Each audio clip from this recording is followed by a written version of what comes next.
नमस्कार दोस्तों, हमारे चैनल गीता रसोई में आप सभी का हार्दिक स्वागत है।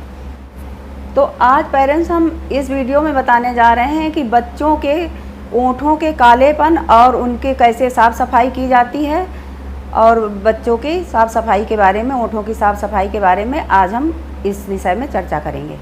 तो पेरेंट्स बच्चा जब जन्म लेता है तो जन्म से बच्चा बहुत उसके ओंठ जो हैं एकदम गुलाबी कलर के होंगे, उसका जो बदन है, चेहरा है, शरीर है उसका, नवजात शिशु का, वो भी बिल्कुल गोरा सा लगेगा कि बच्चा हमारा बहुत गोरा है और ये ओंठ बिल्कुल गुलाबी कलर के हैं। इसके बाद इसके 1 महीने या 15 दिन के बाद ही बच्चा क्यों ऐसा लगने लगता है कि बच्चे के हमारे ओंठ कुछ काले जैसे पड़ रहे हैं। सबसे पहली बात तो पेरेंट्स यह है कि हम लोग सारे बच्चे के सारे अंगों की सफाई करते हैं और बीच में भूल जाते हैं कभी कभी कि बच्चों के ओंठों की भी सफाई करनी है। तो सबसे पहले तो दोस्तों हम ये जानना चाहेंगे कि बच्चा जो है माँ का दूध स्तनपान करता है, तो माँ के दूध को आपने देखा होगा, अपना खुद ही देखा होगा आपने कि जब आपने बच्चे को जन्म दिया है तो आपके जो स्तनपान के काले घेरे होते, निप्पल होती है, वो बिल्कुल आपकी काली हो जाती है। तो बच्चा जो है उसी दूध को पीता है तो उसका जो वो होता है काला काला, तो वो बच्चों के ओंठ में मतलब छूटता जाता है। तो वो बच्चों के इस वजह से ओंठ जो हैं काले होते जाते हैं। तो सबसे पहले तो माँ को चाहिए, जब ब्रेस्ट फीड करा रही है माँ, तो माँ को अपने स्तनों को गर्म पानी हल्का सा गुनगुना ले करके, कॉटन का कपड़ा ले करके अपने स्तनों को पोंछना चाहिए। इसके बाद माँ को बच्चे को ब्रेस्ट फीड कराना चाहिए।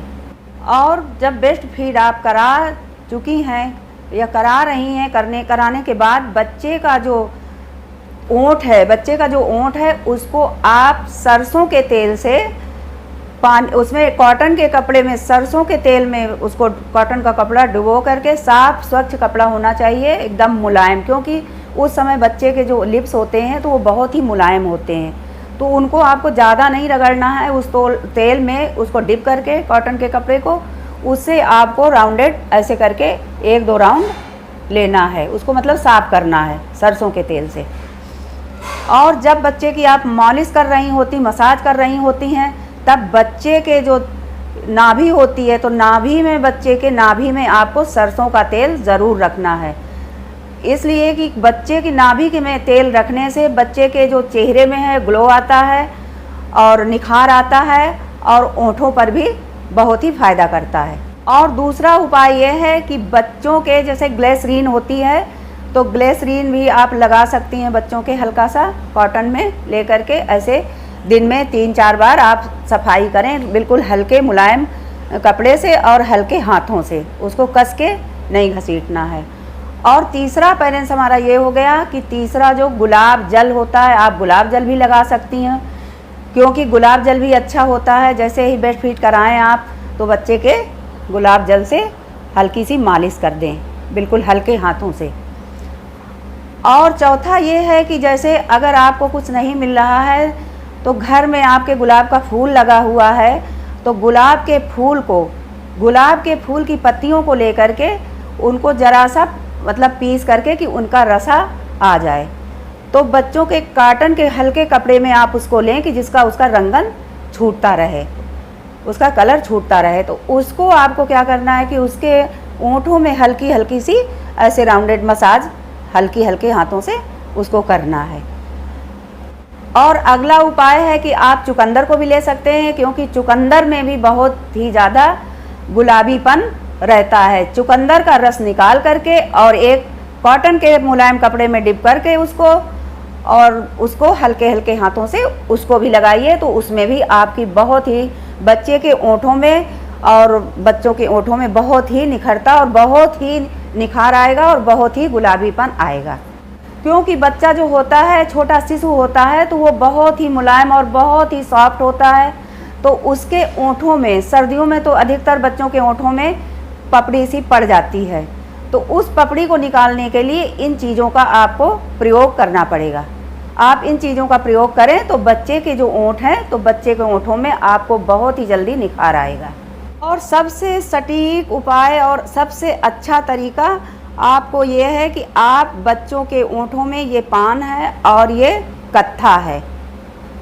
ये पान और कत्था आपको क्या करना है कि छोटा सा मतलब ये पान का टुकड़ा लेना है और पान के टुकड़े को आपको इस तरीके से ऐसे कर लेना है।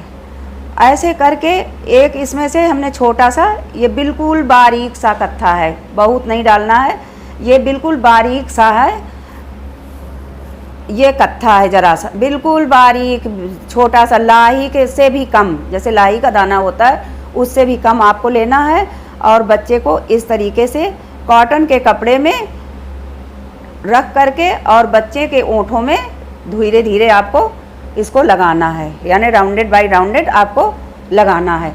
इससे आपको बहुत ही जल्दी और बहुत ही मतलब फ़ायदा बच्चों के ओंठों में मिलेगा।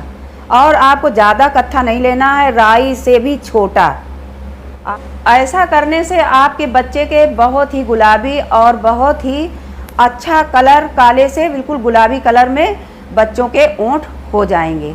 मैं आपसे रिक्वेस्ट करना चाहती हूँ कि बच्चों के कोई बाहरी क्रीम, जैसे कोई बता देता है, कोई बाहरी क्रीम मत इस्तेमाल करें, क्योंकि उसमें केमिकल बहुत ही ज़्यादा मात्रा में मिला हुआ होता है। तो आप ये घरेलू तरीके से, घरेलू जो ये तरीका हमने आपको बताया है, इसमें आप कोई सा भी बच्चे के ओंठों में प्रयोग कर सकती हैं। ऐसे तो पेरेंट्स हमने आपको बहुत सारे तरीके बताए हुए हैं, घरेलू तरीके हैं, और इन घरेलू तरीक़ों में आप ये पान का प्रयोग, पान और कत्थे का बच्चों के ओंठों में प्रयोग करें, और घर की जो बनी हुई मलाई है उसका प्रयोग करें, बच्चों के लिप्स में लगाएं। और ये जो चुकंदर है ये भी बहुत ख़ास है, इसको भी आप बच्चों के ओंठों में लगाइए और बच्चों के ओंठों को गोरा बनाइए, गुलाबी बनाइए और चिकना बनाइए और मतलब मुलायम बनाइए। और ऐसा नहीं है पेरेंट्स, अगर आपके भी ओंठ फटते हैं और ऐसे काले हो जाते हैं, ज़्यादा ये लिपस्टिक विस्टिक लगाने से भी महिलाओं के जो ओंठ होते हैं ये काले हो जाते हैं। जो वैसे क्वालिटी की अगर हो तो अच्छी क्वालिटी की हो, नहीं तो वैसी क्वालिटी की आपको नहीं लगाना है, तो आप इसका प्रयोग करें। इससे भी आपके ओंठ जो हैं गुलाबी और बहुत खूबसूरत और चिकने बिल्कुल दिखेंगे। और पेरेंट्स आप यही घरेलू तरीके अपने बच्चों के ओंठों में अपनाइए। और बाहर की क्रीम व्रीम है, ये मैं आपसे रिक्वेस्ट करना चाहती हूँ कि आप ये ना अपनाएं, जो बाहर की, इनमें केमिकल वगैरह मिला होता है, इससे बच्चों की ओंठों की स्किन खराब हो सकती है। अगर बच्चों के कोई भी आपने बाहरी क्रीम लगाई हुई है तो बच्चा कभी कभी अपनी जीभ से, जो सूखी पपड़ी होता है, ओंठ चाटने लगता है। तो जब ओंठ चाटने लगता है बच्चा तो उसके अंदर भी जा सकती है, तो बच्चे को और ज़्यादा अंदर से भी परेशानी हो सकती है। इसलिए बाहर की कोई क्रीम वगैरह आप अपनाएं नहीं, और आप ये घरेलू नुस्खे हैं जो आप यही घरेलू नुस्खे अपने बच्चों के साथ और अपनों के साथ करें। पेरेंट्स अगर हमारा ये वीडियो आपको अच्छा लगा हो तो एक लाइक ज़रूर से ज़रूर करें, क्योंकि एक लाइक आपका करना हमारे लिए बहुत सौभाग्य की बात होगी। और ऐसी ही अच्छी जानकारी के लिए हमारे चैनल गीता रसोई को सब्सक्राइब करते रहिए और हमारा मनोबल बढ़ाते रहिए। आपका बहुत बहुत नमस्कार।